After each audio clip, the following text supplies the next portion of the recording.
이스라엘 백성들이 이제 아모리 왕국의 경계에 이르게 되었습니다. 그리고 그것에서 일어난 일들을 이제 상세하게 기록을 하고 있습니다. 이스라엘이 이제 요단 동편길을 따라 이제 북상하다가 시온을 시온을 통치하던 지역에 이제 맞닥뜨리게 됩니다. 이스라엘은 그 지역을 평화롭게 이제 지나가기를 원했습니다. 그래서 에돔에게도 한 것과 마찬가지로 아모리 왕 시온에게도 사신을 보내어서 그 땅을 통과하게 해줄 것을 이제 요청을 합니다. 그러나 에돔의 경우 마찬가지로 아모리 왕 시온은 이스라엘의 요청을 거부했습니다. 이스라엘 민족은 아모리의 무력 저항에 이제 맞닥뜨리게 된 것입니다. 에돔의 경우에는 이스라엘이 그 지역을 우회했습니다. 비켜서 지나갔습니다. 근데 에돔 왕이 군대를 몰고 나와 맞섰지만 이스라엘은 그들과 싸우지 않았습니다. 이제 에돔 민족이 이제 이삭의 첫째 에서가 이제 조상이기 때문에 이제 먼 친척이라고 할 수 있습니다. 그렇기 때문에 싸우지 않았다라고 볼 수가 있는 것입니다. 그러나 이번에는 좀 달랐습니다. 아모리 왕 시온이 요단으로 가는 유일한 이제 길을 이제 봉쇄를 한 것입니다. 이스라엘은 그래서 이들과 전쟁을 벌이게 됩니다. 시온이 다스리던 영토는 이제 사해 남동쪽 이제 아르논에서 북쪽의 약봉가까지 이른 지역이다라고 이렇게 말을 합니다. 하나님이 이스라엘에게 약속하신 땅은 요단 서쪽 지역이었기 때문에 모세는 시온이 통치하는 요단 동편의 땅을 취할 생각을 하지 않았습니다. 서로 달랐기 때문이죠. 그러나 시온의 이제 도발로 인해서 전쟁이 발생이 되었고 이스라엘은 전쟁에서 승리해서 그 땅을 정복하게 됩니다.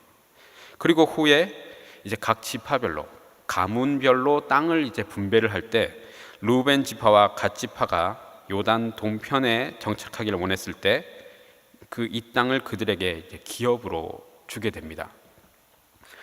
이스라엘은 아모린들을 무찌르고 그들의 땅을 점령을 한 것입니다.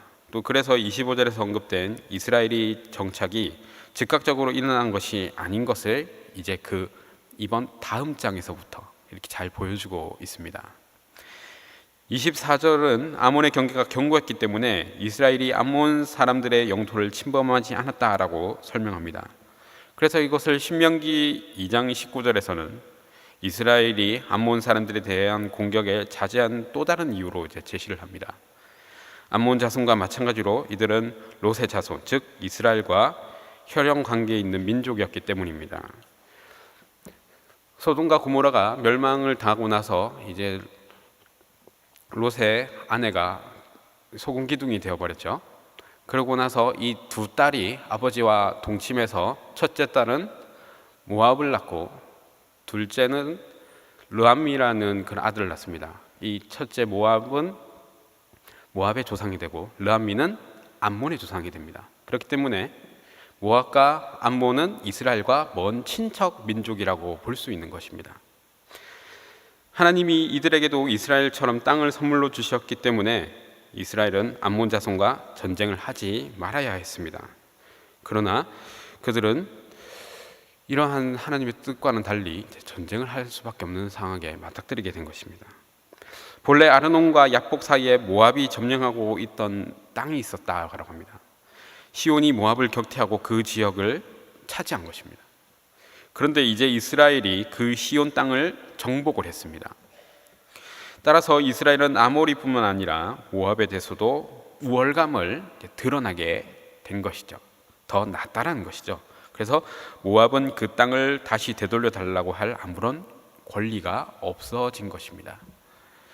후에 암몬 자손이 이 땅을 되돌려 달라고 요구함으로 이 땅의 권리에 관한 논쟁이 사사기 11장에 등장을 합니다. 시온이 모압으로부터 이 지역을 빼앗은 사건을 기념하는 노래가 있었다라는 그러한 기록이 있습니다. 그렇죠? 그러한 사실을 통해서 이스라엘이 이 땅을 시온에게서 빼앗은 것 역시 역사적인 사실이다라는 것을 알 수가 있습니다. 이스라엘이 요단 동편에서 시온의 땅을 빼앗았다라는 것은 이 전쟁이 가나안 정복의 전초전으로 이미 가나안 정복의 전쟁이 시작되었다라는 것을 알 수가 있습니다. 우리가 성경에 보면은 구약 성경에는 이제 땅을 차지한다라는 걸 많이 나옵니다. 그리고 아브라함과 이삭과 야곱에게 하나님이 이 3대에게 동일한 약속을 하십니다.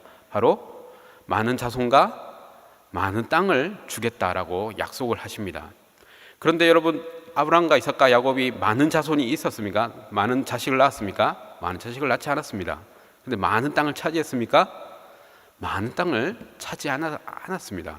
그럼 이것을 무엇이라고 설명을 할 수 있습니까? 이것을 이제 갈라디아서에서는 그 많은 자손을 약속하셨다라는 것은 바로 그리스도다라고 그렇게 분명하게 갈라디아서에서 설명을 하고 있습니다. 그리고 그 많은 땅은 무엇일까요? 여러분, 우리가 구약에서 땅을 얻는다라고 하면 우리가 특히 한국 사람들은 이걸 부동산하고 생각을 관련지어서 생각합니다. 그래서 땅을 차지한다라는 것이 물질의 축적으로 이렇게 이해하는 경우가 많이 있습니다. 그래서 신앙생활을 잘하다 보면 땅을 얻는다라는 것은 물질의 복을 받을 것이다 라고 생각을 합니다. 하지만 아브라함과 이삭과 야곱이 삶이 보여주었듯이 그들은 자신들이 누울 땅 하나, 아브라함은 자기가 누울 무덤 한 칸만 얻고 죽었습니다. 그것은 바로 천국을 얘기하는 거죠. 천국의 복이 이러한 것임을 구약에서 보여주는 것이죠. 그리고 여러분, 신약에 오면 예수님께서 땅을 언급한 것은 이제 팔복에 한 군데 있습니다. 온유한 자는 땅을 그 기업으로 받을 것이다 라고 설명을 하십니다. 그것은 무엇입니까? 우리가 진짜 온유하면은 부동산이 생긴다는 겁니까? 팔복이 설명하는 것이 무엇입니까? 천국의 복을 설명하는 것이죠. 온유한 자는 그 땅, 그 천국을 소유하게 될 것이다 라는 것이죠.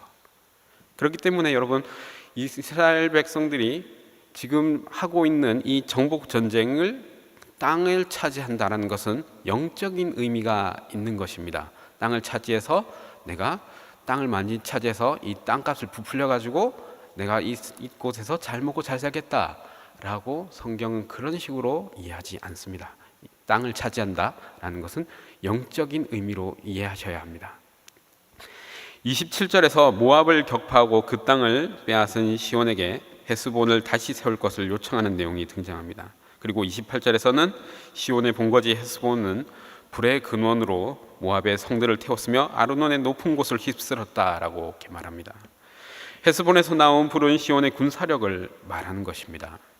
29절은 그모스를 섬기던 모압의 운명을 애도하고 있고 시온은 모압으로부터 많은 젊은이들을 포로로 취했습니다.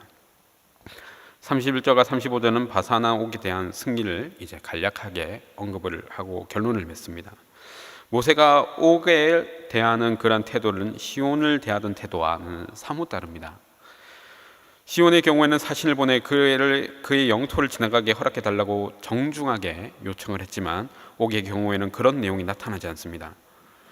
아모리 왕 시온과 그의 전쟁과는 달리 이번 전쟁에서는 전투가 시작되기도 전에 하나님이 이미 승리를 약속하십니다. 모세가 이스라엘 백성을 이끌고 바산 쪽으로 방향을 돌렸습니다. 신명기 3장을 보시면 더 자세한 내용이 기록이 되어 있습니다. 우리는 당시 이스라엘의 전력과 규모에 대해서는 알 수는 없지만 이 정복이 상징적으로 그리고 역사적으로 대단히 깊은 의미가 있다는 것을 알 수가 있습니다. 요단 동편에서 그 이스라엘의 첫 번째 정착이 이루어졌는데 이것이 약속의 땅 가나안 역시 이스라엘을 정복하고 정착하게 될 것을 보증하는 역할입니다. 아모리 왕 시온과 바산한 옥이 다스리던 그 땅을 이스라엘 백성들이 통과하는 것을 허락하지 않았습니다. 이스라엘 백성은 가나안 땅으로 가기 위해 아모리 왕 시온에게 사신을 보냈습니다. 땅을 지나갈 수 있도록 요청을 한 것입니다. 이스라엘 백성들이 이 영토를 통과하면서도 밭이나 포도원에 들어가지 않을 것이며 우물물도 마시지 않을 것이다 라고 약속을 했습니다. 그리고 왕의 대로로만 빨리 통과하겠다라고 약속합니다. 그럼에도 불구하고 헤스본 왕 시온은 이를 거절합니다. 뿐만 아니라 이스라엘 백성들을 치고자 광야까지 따라 나와서 공격을 했습니다. 이 사건은 에돔을 통과하려고 했던 일과 비슷한 것이죠. 하지만 이스라엘 백성들의 대응 방법은 차이가 있었습니다. 형제 나라인 에돔이 통과를 허락하지 않았을 때 이스라엘 백성들은 광야길로 우회했습니다. 그러나 아모리 왕이 이스라엘 자손들을 막고 그 땅을 통과하는 것을 허락하지 않자 이스라엘 백성들이 나와 그 땅을 싸워서 차지하게 됩니다. 아모리를 물리친 이스라엘의 또 하나의 적 바산한 옥과 마주칩니다. 옥은 당시 최고의 거인족이고 르바임의 마지막 왕으로서 큰 체구와 센 기력을 가진 왕이었다라고 신명기 3장 11절에서 그렇게 표현하고 있습니다. 그러나 이스라엘은 이런 거인이 이끄는 막강한 군대도 여지없이 격파하게 되었습니다. 하나님이 함께 하셨기 때문에 이스라엘은 감당할 수 없는 그러한 대적들도 하나님이 이기게 해주셨다는 것입니다. 하나님이 함께 하시는 백성, 하나님이 함께 하시는 나라, 하나님이 함께 하시는 그 군대는 결코 패배하지 않음을 성경은 보여주고 있는 것입니다. 중요한 것은 여건이나 상황이나 형편이 아니라 하나님이 함께 하시느냐에 대한 그런 여부인 것입니다. 현재 중동에서 이스라엘 사태가 심각하게 일어나고 있습니다. 이스라엘은 나라 없이 2000년을 떠돌아다니다가 자신들이 조상들이 살았던 그 땅을 차지하려고 다시 돌아왔습니다. 그리고 그곳에 원래 살고 있던 사람들이 팔레스타인 사람들입니다. 그래서 그들을 쫓아내고 가자지구란 곳에 몰아놓고 그렇게 격리시켜 놓고 있는 것입니다. 이 팔레스타인 민족이 바로 이제 성경에 보면 블레셋 민족입니다. 그리고 그 팔레스타인 안에서 이슬람 근본주의 조직이 바로 하마스라는 조직이 87년도에 만들어졌습니다. 그들은 무능한 팔레스타인 정부를 대신하겠다고 국민들에게 지지를 얻고 있는 것입니다. 나라들보다 훨씬 더 많은 복지와 혜택을 주고 있기 때문입니다. 이들은 이스라엘 땅을 포함한 팔레스타인 땅을 이슬람 영토라고 주장을 합니다. 그들은 이스라엘이라는 나라 자체를 부정하고 있습니다. 그래서 하마스라는 이 팔레스타인에서 만들어진 이 조직이 이스라엘에게 미사일을 5,000발 쐈다라고 이렇게 주장하고 있는 것이죠. 하마스는 팔레스타인의 테러 조직이라고 볼 수가 있습니다. 그들은 이스라엘에게 폭격을 퍼부었고 이스라엘이 전쟁을 이제 선포하는 상태입니다. 그리고 서로 잔인한 폭력을 휘두르는 그런 안타까운 상황에 놓여 있는 것입니다.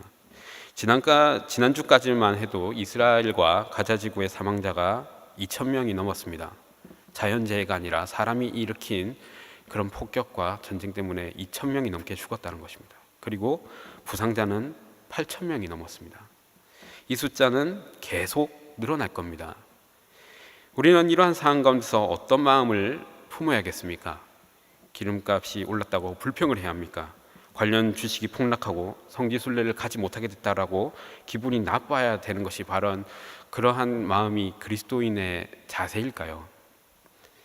우리는 그 가운데 공의의 하나님을 믿고 이 사태가 잘 해결될 수 있기를 기도해야 합니다. 그리고 이 사태를 통하여서 하나님이 원하시는 바가 무엇인지를 우리는 계속 기도해야 할 것입니다. 그리고 팔레스타인과 그 하마스 조직과 또 이스라엘이 회개할 수 있도록 우리는 도움을 주면서 우리는 함께 기도로서 함께 나아가야 할 것입니다.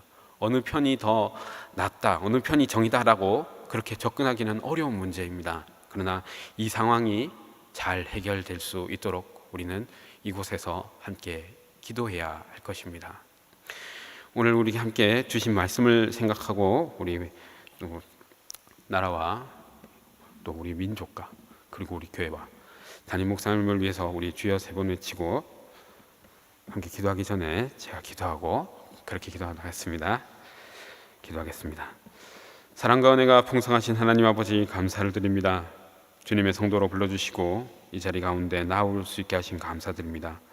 하루를 살아가는 가운데 하나님의 말씀을 듣고 기도 제목으로 나아갈 때에 하나님의 성도들을 지켜주시고 하나님께서 인도하여 주시옵소서.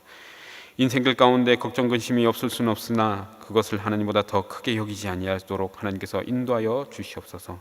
주님, 우리께 주님께 순종하며 예수 그리스도로 열매 맺는 삶을 살 수 있는 그런 하루하루를 우리에게 인도하여 주시옵소서. 이 자리 가운데 빈손으로 나오지 아니하고 주님께 마음을 들이며 나온 성도들이 있습니다. 주님께 살펴주시고 그 가정과 환경 가운데 하나님께서 그 마음의 그 사정들까지도 다 아시오니 하나님께서 책임져 주시고 인도하여 주시옵소서. 주님, 오늘 하루를 허락하심 감사드립니다.